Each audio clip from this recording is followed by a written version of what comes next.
Welcome to Marketing and Mindset for Wellness Coaches, the podcast for health coaches and wellness entrepreneurs just like you who are building a business, making the world a healthier place, and designing a first-class life. I'm your host, Kim Foster, MD and certified business coach, and I'm on a mission to help you up-level your strategy and raise your mindset so you can truly thrive and grow your business. Let's get started. Hey there, welcome to today's episode. I'm so happy that you're here. Now, I want to start off today's episode with a question. So, do you ever feel anxious or worried or overwhelmed, maybe in response to something that has happened? And I'm betting that you do because this happens to all of us from time to time. It's part of being human, of course. However, all too often we think that the reason we're feeling that way is because of outside factors or what's happening outside of us. So, let's say you hear something on the news. Suddenly you start thinking thoughts that create worry or panic.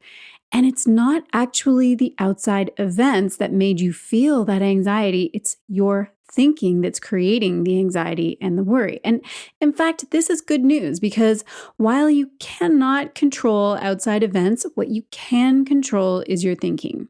And that's exactly what we're going to talk about in today's episode. And I'm going to teach you about a little framework that I learned a while ago. It's a way of conceptualizing how to manage your thoughts. And it's this. It's all about becoming the CEO of your mind. Now, if you're listening to this podcast, then I'm guessing that you are an entrepreneur. You're building a business, most likely in health and wellness coaching. And so you may have heard the advice to become the CEO of your business. And that's awesome advice. I think it's a great way of thinking bigger and making big decisions and all of that kind of thing. But today I want to show you the importance of an even more fundamental approach, which is to become the CEO of your mind, like I said. So let's dive into that topic. Let me tell you about a personal story to help illustrate this concept. So let's go back a bit. It was about a year ago, right at the beginning of the pandemic, at the end of February and the beginning of March, when we were starting to learn and things were really unfolding and just changing every day. And like most people, I, of course, started to get sucked into the anxiety. And I was trying to gather information and figure out what was going on. And I had been invited into some physician groups, like just closed to physicians only on Facebook. And so I was looking through all the stuff that was going on and all the discussion threads that were in there. And oh my God, it was not good, you guys. I was reading all the things that other physicians were writing, and absolutely nobody knew what was going on. I know that the general public didn't know anything about what was happening, but let me tell you, the physicians, also the medical community did not know what was happening either. And that was really freaky to watch. It was like witnessing the practice of medicine in the Wild West or like on a new planet or something. People were like, what do you think this means? What should I do with this person? So reading all of that stuff and scrolling through those conversations, I could feel myself circling the drain, but I could not seem to tear myself away. And, one day my husband was like, okay, I know that you feel like you need to keep up with everything, but I'm not sure it's good for you to be obsessively reading over all of this stuff. And he was totally right. So I stepped away. I did some self-care and I journaled it out. And then I got myself back on track. It was like the CEO of my mind had kind of left the building and all of the crazy employees had launched a mutiny. So I brought the CEO back in the building and worked on my thoughts and managed my mind. So this is the thing. As I mentioned, we can't control the outside world. Not that we don't try. We want to control it because we don't want to feel anxious all the time. But here's the deal. You can't control the world. You can't control other people or external circumstances. All you can really manage is your own mind. So I want you to think of your mind like a company. And what does every great company have? Well, for starters, it has a mission statement, a clearly stated set of objectives and goals, and a vision of where it wants to go. And a great company also has values, and company values are a way to create the company culture. Values are like a set of expectations on what's most important and how you will behave. So, for example, some companies, their number one value may be kindness, and another company, their core value is innovation. It doesn't matter what your values are. What's important is that you have them and that they are aligned and they support you. And so I say all of this because if you think of your brain as a company, you can see how valuable it is for you to have a clear mission and clear values in order for your brain to know what to focus on and how to behave. Now, I like to think of the thoughts in my head as my employees. And are they supporting the mission? Do they behave according to the company values and the overall vision of the company? And when you think of it that way, you can see that there are some employees that do not belong in your company. They are not supporting the company mission, and so they need to be fired. They just need to go. Of course, other employees are totally on board. They are aligned and totally in sync with the company mission, and so they just need to understand what the plan is, and then they can get to work.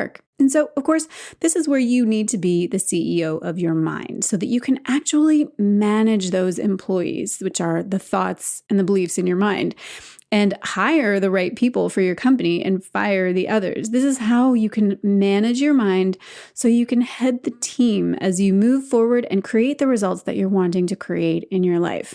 And of course, when I was spinning out at the beginning of the pandemic, that's what was going on. I was not managing my brain. Like I say, it's as if the CEO had gone on vacation and didn't leave instructions for the employees, and now they're just running around like chickens with their heads cut off. They don't know how they're supposed to behave, and they had forgotten all of the core company values. And it wasted a ton of energy indulging in all of these non-useful emotions and beliefs and making me want to just dive under the covers because I was so emotionally burned out.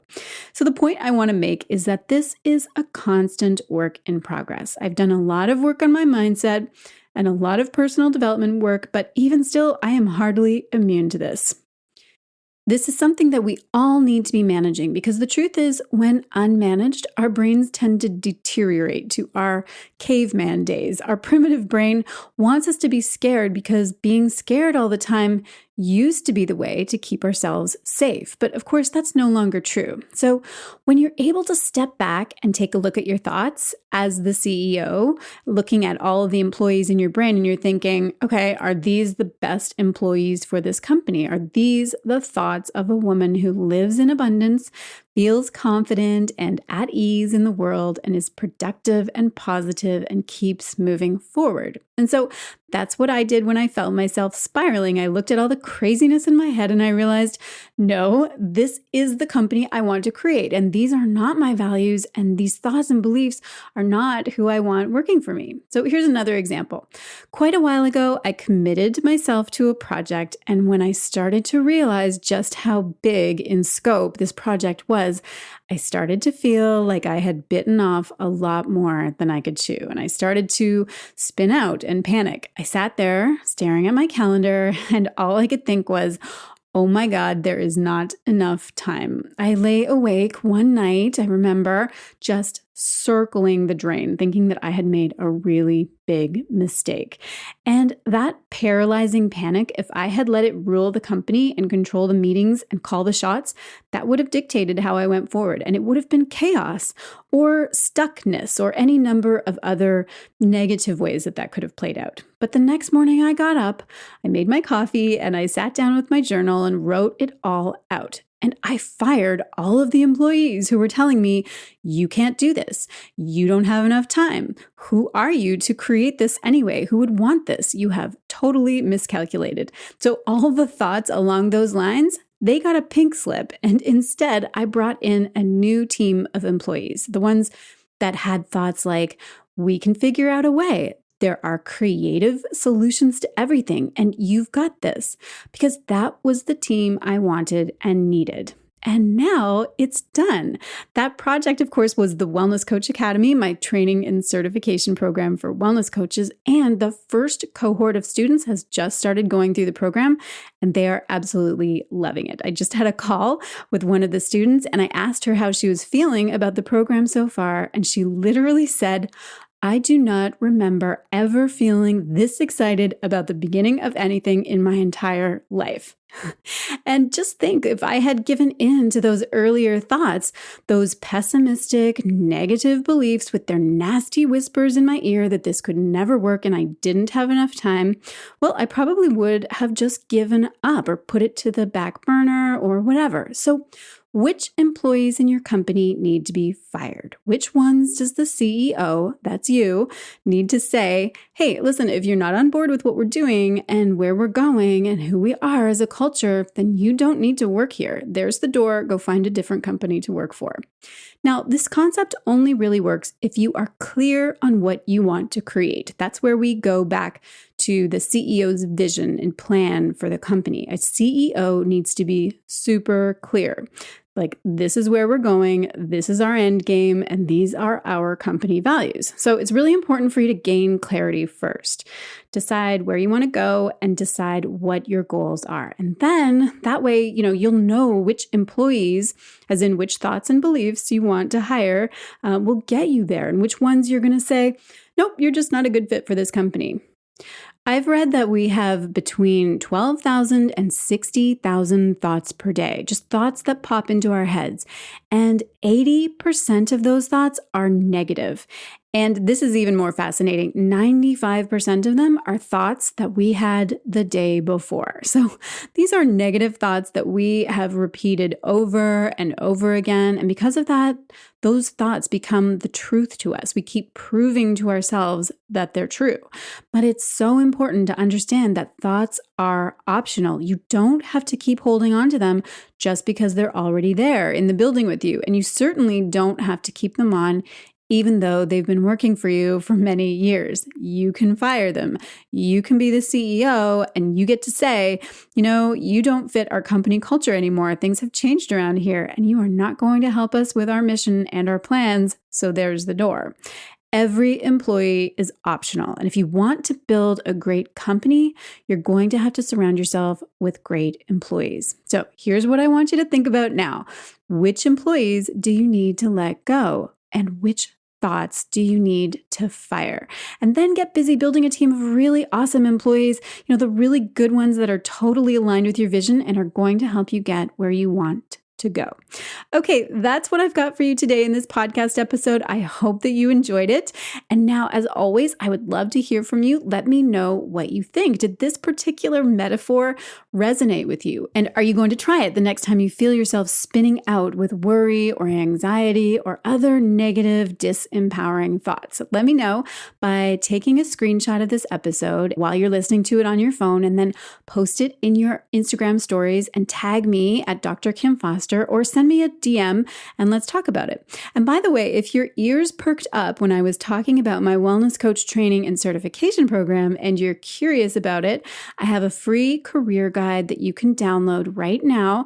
Just head over to drkimfoster.com/career guide, and it walks you through exactly what it takes to become a wellness coach and all the details that you would need to know about my program to decide if it's right for you. I'll put that link in the show notes too. Okay, have an amazing rest of your day, and I will talk to you again next week. Bye for now. Thanks so much for listening. If you are ready to build a coaching business that gives you freedom and flexibility and allows you to make a meaningful impact in the world, but you're not really sure how to get started or what you need to do to attract the perfect clients and grow your income, then let me be your coach. I would love to teach you my exact framework, my proven method for how I created a freedom-based business for myself and how I've helped dozens of clients do the same thing and create a life that is better than their dreams. Get started by heading over to drkimfoster.com/business training, and there you can sign up for my free online training called The 4-Part Formula for Replacing Your 9-to-5 Income with a Coaching Business You Love.